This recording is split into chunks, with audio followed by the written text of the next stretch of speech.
The jukebox wailed a Springsteen tune, its notes slicing through the humid Indiana air like a confession too long held back. Elliot Harper sat in the corner of Rosie's diner, his fingers tracing the rim of a chipped coffee mug, his heart pounding louder than the music. He was 19, and tonight, he was about to risk everything. Elliot grew up in a house that smelled of motor oil and testosterone, the youngest of 4 brothers in a small town called Willow Creek. The Harper boys were legends, football stars, gearheads, heartbreakers. Their father, Tom, a retired mechanic with hands like sandpaper, raised them to be tough, to chase girls, to carry the family name with pride. But Elliot was different. While his brothers swapped stories of prom queens and cheerleaders, his dreams were filled with the quiet boy in his history class, Caleb Ruiz, whose sharp cheekbones and guarded smile made Elliot's chest ache in ways he couldn't name. Willow Creek was the kind of place where secrets festered. The town's heart was its church, its diner, its Friday night football games. Everyone knew everyone, and nobody talked about the things that didn't fit. Elliot learned early to hide his truth, to laugh at his brother's crude jokes, to nod when his father preached about finding a good woman. But every night, alone in his attic bedroom, he'd stare at the ceiling and imagine a life where he could love who he wanted without fear. Tonight, though, was different. Caleb had slipped him a note in class: "Meet me at Rosie's, 8 p.m. We need to talk." And now here they were, sitting across from each other in a booth, the world outside fading into the neon glow. Caleb's dark eyes held a storm, and Elliot felt it brewing in his own chest too. "You ever feel like you're drowning in a place like this?" Caleb asked, his voice low, almost lost under the jukebox. He leaned forward, his leather jacket creaking, his fingers tapping nervously on the table. "Like, no matter what you do, you're never going to be what they want." Elliot swallowed hard. He knew exactly what Caleb meant. They'd been circling each other for months, shared glances in the hallway, conversations that lingered too long after class. Caleb was an outsider in Willow Creek, the son of Mexican immigrants who'd moved here when he was 10. He was brilliant, sharp-tongued, and unapologetically himself, even when the town whispered about his family's foreign ways. Elliot admired that fire, envied it. But he also knew what it cost Caleb to be different in a place like this. "I feel it every day," Elliot admitted, his voice barely above a whisper. "My brothers, my dad, they'd never understand." Caleb's gaze softened, but there was an edge to it, like he was weighing something heavy. Then why stay? Why keep pretending? The question hit Elliot like a punch. He'd asked himself the same thing 1,000 times, but saying it out loud felt like stepping off a cliff. "Because they're my family," he said, his voice cracking. "Because I don't know how to be anything else." Caleb reached across the table, his hand hovering over Elliot's for a moment before pulling back. "You're more than what they want you to be, Elliot. You just gotta see it." The diner door swung open, and Elliot's oldest brother, Jake, strode in, all broad shoulders and cocky grin. The air shifted, the weight of his presence filling the room. Jake was 25, the golden son, the one who'd married his high school sweetheart and worked at the auto shop with their dad. He spotted Elliot and sauntered over, his boots thudding against the linoleum. Well, Jake said, smirking. "What's this?" "You and Ruiz having a little study session." His tone was teasing, but his eyes were sharp, scanning Caleb like he was an intruder. Elliot's stomach twisted. "Just talking," he said, forcing a smile. Jake slid into the booth next to Elliot, uninvited, his arms slung over the backrest. "Talking, huh? You know, Kid, you spend too much time with books and weirdos like this one. He jerked his head toward Caleb, who stared back, unflinching.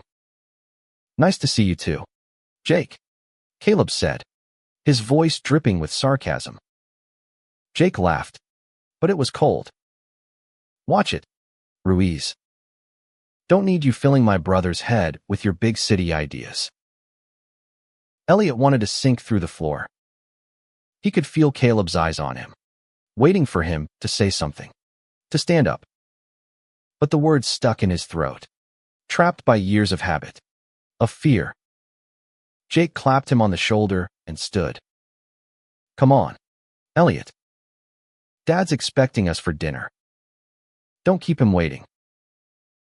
As Jake walked away, Elliot looked at Caleb, his heart screaming apologies he couldn't voice. Caleb's expression was unreadable, but the hurt in his eyes was unmistakable. You gotta decide, Elliot, he said quietly. Who you're gonna be. That night, Elliot lay in bed, the weight of Caleb's words pressing against his chest. He thought of his father's proud smile when Jake brought home his wife, of his brother's laughter when they teased him about girls. He thought of Caleb's hand almost touching his, of the life he wanted but didn't know how to claim. The attic felt smaller than ever, the walls closing in. The next morning, Elliot woke to the sound of his father shouting downstairs. Elliot, get down here. We got a problem. Heart racing, he stumbled down to the kitchen, where his father stood with a crumpled piece of paper in his hand. It was the note from Caleb, the one Elliot had stupidly left in his jacket pocket. Tom's face was red, his eyes blazing. What the hell is this, boy? He demanded, shoving the note in Elliot's face. You got something you need to tell me. Elliot's world tilted. He opened his mouth, but no words came. His brothers were there too, watching, waiting. The room felt like a trap, and Elliot was caught. Elliot's knees buckled, but he caught himself on the edge of the kitchen table. The note in his father's hand felt like a grenade. Its words, meet me at Rosie's. 8 p.m. We need to talk, burning into his skin. His brothers, Jake, Matt, and Luke, stood like statues, their faces a mix of confusion and suspicion. Answer me, Elliot, Tom growled, his voice low and dangerous. What's going on with you and that Ruiz kid? Elliot's mouth was dry, his heart a frantic drumbeat. He'd imagined this moment 100 times, but never like this, never with his family staring him down like he was a stranger.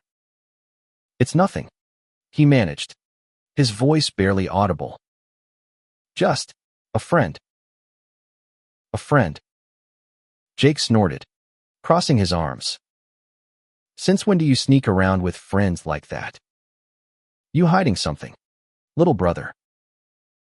Matt, the middle brother, quieter but no less imposing, leaned forward. Come on, Elliot. You've been acting weird for months. What's the deal? Luke, the second youngest, just stared, his usual easygoing grin gone. Elliot felt their eyes like weights, pinning him to the spot. He wanted to run, to disappear, but there was nowhere to go. The truth was clawing its way up his throat, and he didn't know if he could hold it back much longer. It's not what you think, Elliot said, his voice shaking. He looked at his father, pleading silently for a way out, but Tom's face was a mask of anger and disappointment. Then explain it, Tom said, tossing the note onto the table. Because this don't look like nothing to me. Elliot's mind raced. He could lie, make up a story about studying or a group project. But the weight of Caleb's words from last night, you gotta decide who you're gonna be, showed in his head. He thought of Caleb's courage, the way he faced the world head on, even when it pushed back. Elliot wanted that. He wanted to be brave. I like him, Elliot whispered, the words slipping out before he could stop them. The room went silent, the air thick with shock. His father's face froze, and Jake's jaw tightened. What did you just say? Tom's voice was dangerously quiet. Elliot's heart pounded so hard he thought it might burst. I like Caleb, he said, louder this time, his voice trembling but resolute. I've always liked guys. The words hung in the air like smoke, choking the room. Jake let out a harsh laugh, like he couldn't believe it. You're kidding, right? This is some kind of joke. It's not a joke, Elliot said, his voice steadier now. It's who I am.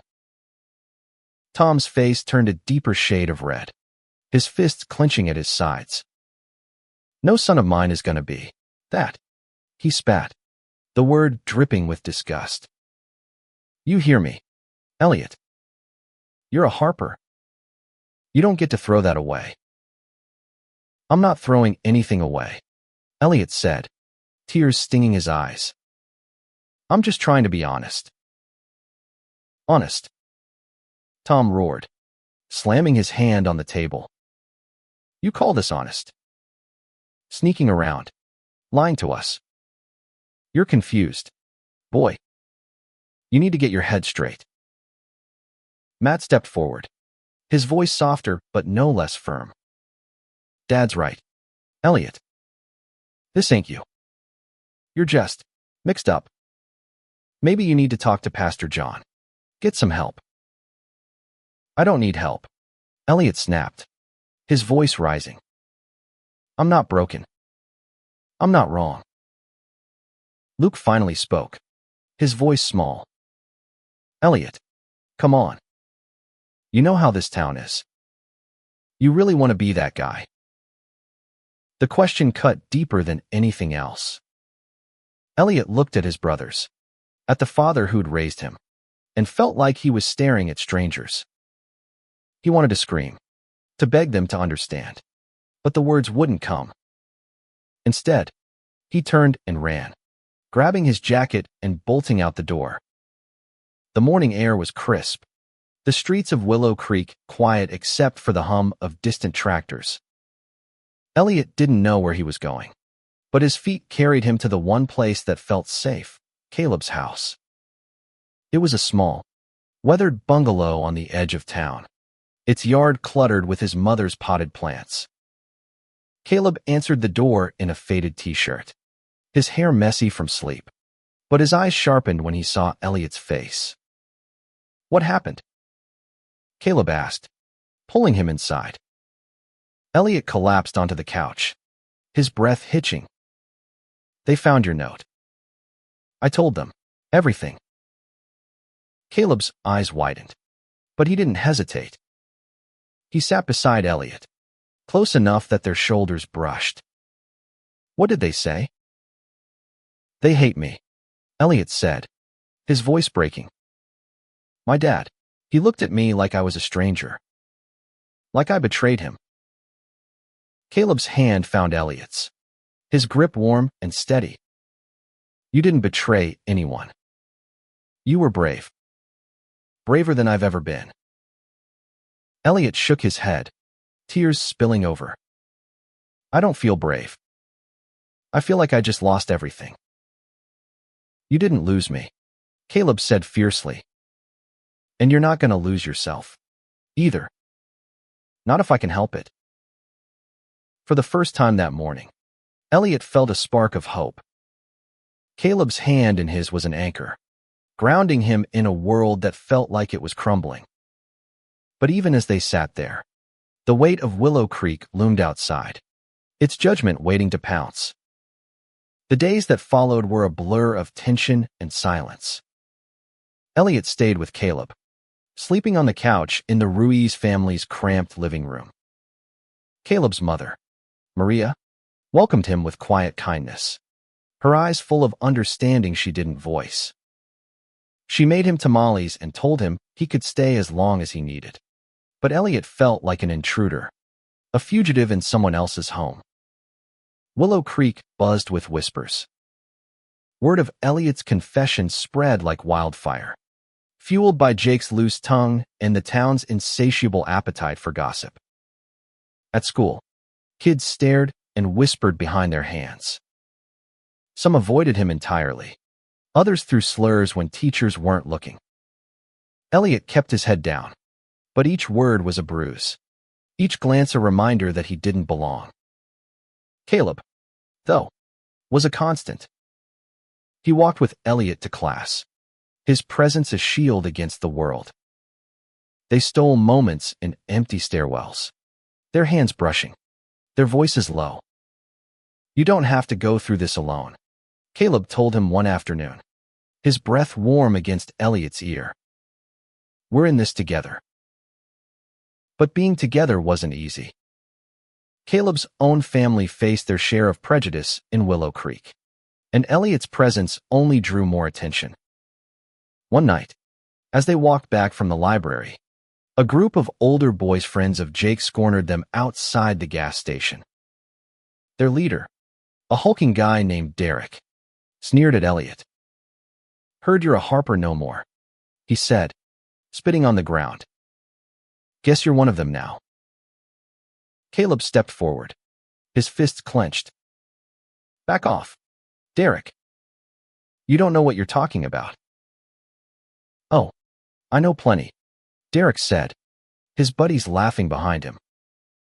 "You two think you can just parade around like this? This ain't San Francisco." Elliot's heart raced, but Caleb didn't flinch. "You want to do something about it?" he challenged, his voice steady. "Go ahead. Try." Derek hesitated, clearly not expecting resistance. After a tense moment, he muttered something under his breath and walked away, his friends trailing behind. But the encounter left Elliot shaken. "They're not going to stop," he said, his voice trembling. "This town, it's never going to let us be." "Then we leave," Caleb said, his eyes fierce. "We graduate in a few months. We can go somewhere else, somewhere we can be ourselves." The idea was intoxicating, but it terrified Elliot too. Leaving meant abandoning his family, his home, everything he'd ever known. He thought of his mother, who died when he was 6, her warm laugh a distant memory. Would she have understood him? Would she have fought for him? That weekend, Elliot gathered the courage to return home.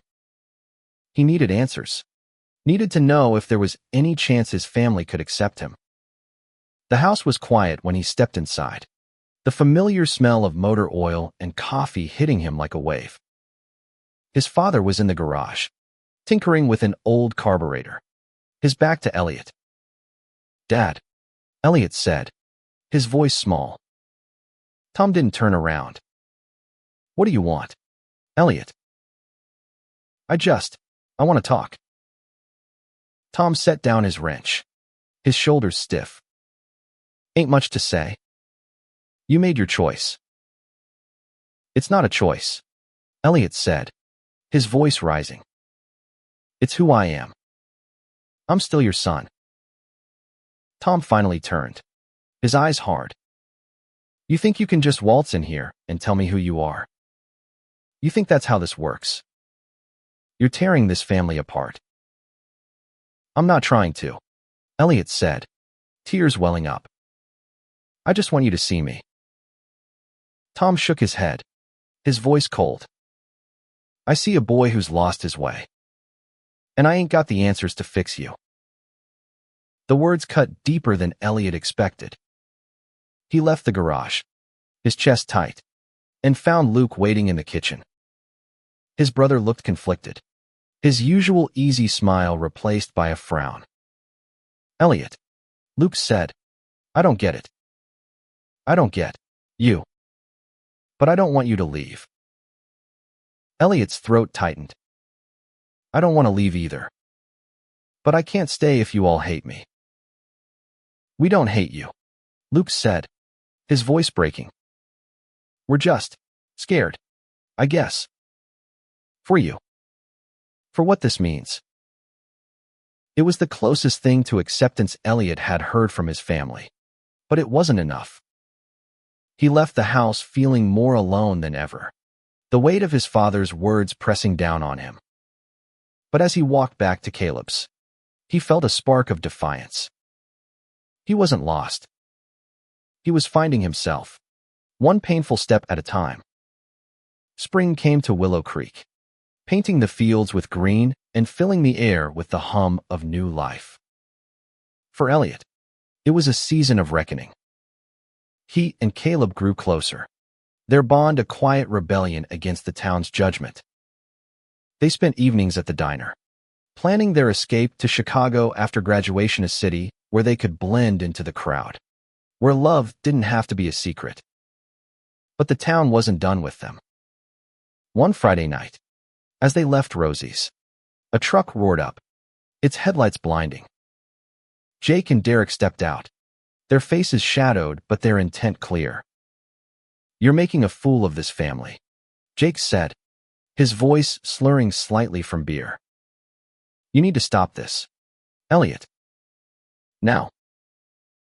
Caleb stepped in front of Elliot, his jaw tight. He's not doing anything wrong. Leave him alone.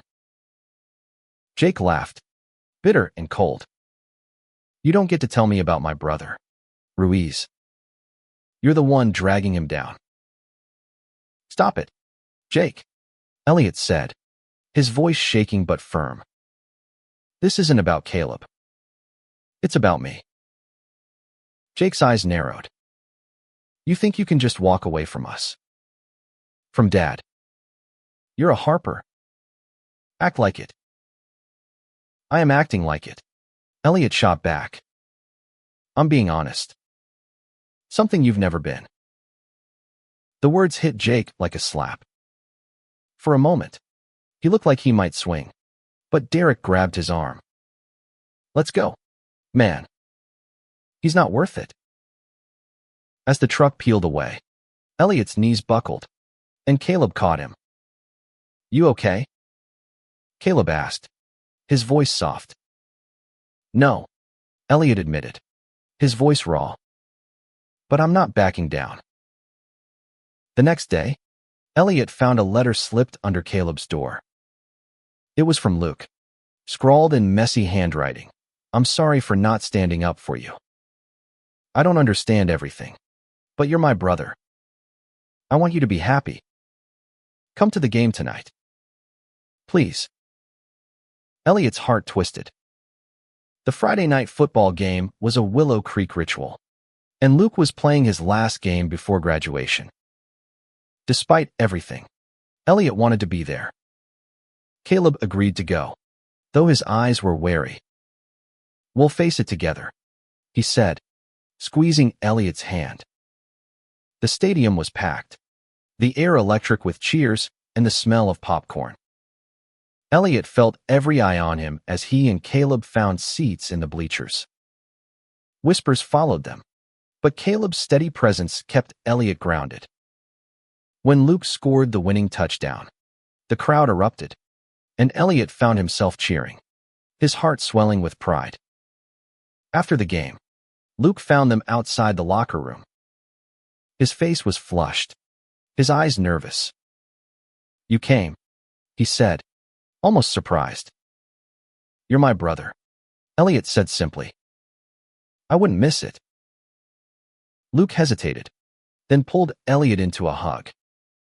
I don't know if I get it yet, he said, his voice muffled. But I'm trying. It wasn't everything, but it was something. For the first time, Elliot felt a crack in the wall between him and his family. As he and Caleb walked home under the stars, he felt a flicker of hope. Maybe, just maybe, there was a way to build a life where he could be himself and still hold on to the people he loved. Graduation day arrived, a humid June morning that felt like the end of one life and the beginning of another. Elliot stood in his cap and gown, Caleb beside him, their hands brushing as they waited for the ceremony to start. They'd made plans: Chicago, a small apartment, community college for Elliot, art school for Caleb.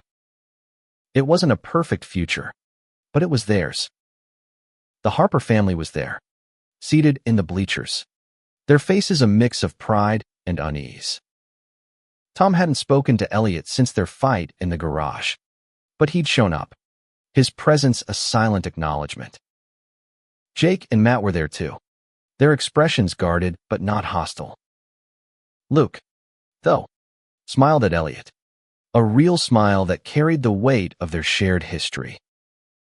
As Elliot crossed the stage to get his diploma, he felt the town's eyes on him. But for the first time, he didn't care. He looked out at Caleb, at the boy who'd shown him what it meant to be brave, and felt a surge of strength. This was his moment, his declaration to the world that he was enough. After the ceremony, Elliot found his family in the parking lot. Tom approached, his hands in his pockets, his eyes fixed on the ground. "I ain't good at this," he said gruffly. "But you're my son. Always will be." Elliot's throat tightened. "Does that mean you're okay with me?" Tom sighed, his face lined with years of hard work and harder expectations. "I don't understand it. Maybe I never will. But I don't want to lose you." It wasn't acceptance. Not fully, but it was a start. Elliot hugged his father, tears streaming down his face, and felt the weight of years of fear begin to lift. That summer, Elliot and Caleb packed their bags and boarded a bus to Chicago. The city stretched before them, vast and alive, a place where they could be themselves without apology. They found a tiny apartment above a laundromat, its walls thin but filled with possibility. They laughed, fought, loved, and built a life together, one small moment at a time. Years later, Elliot would return to Willow Creek for Luke's wedding. The town hadn't changed much, but he had. He walked through the streets with Caleb, their hands clasped openly, and though some stares lingered, others smiled. Jake, now softer around the edges, clapped Elliot on the shoulder and said, "You did good, kid." Tom, older and quieter, simply nodded, his eyes saying what his words couldn't. Elliot learned that love wasn't just about romance, it was about family, about fighting for who you are, about finding the courage to stand tall even when the world tries to pull you down. He grew up in a house full of brothers, but his heart, always and unapologetically, loved boys. And in that truth, he found his freedom.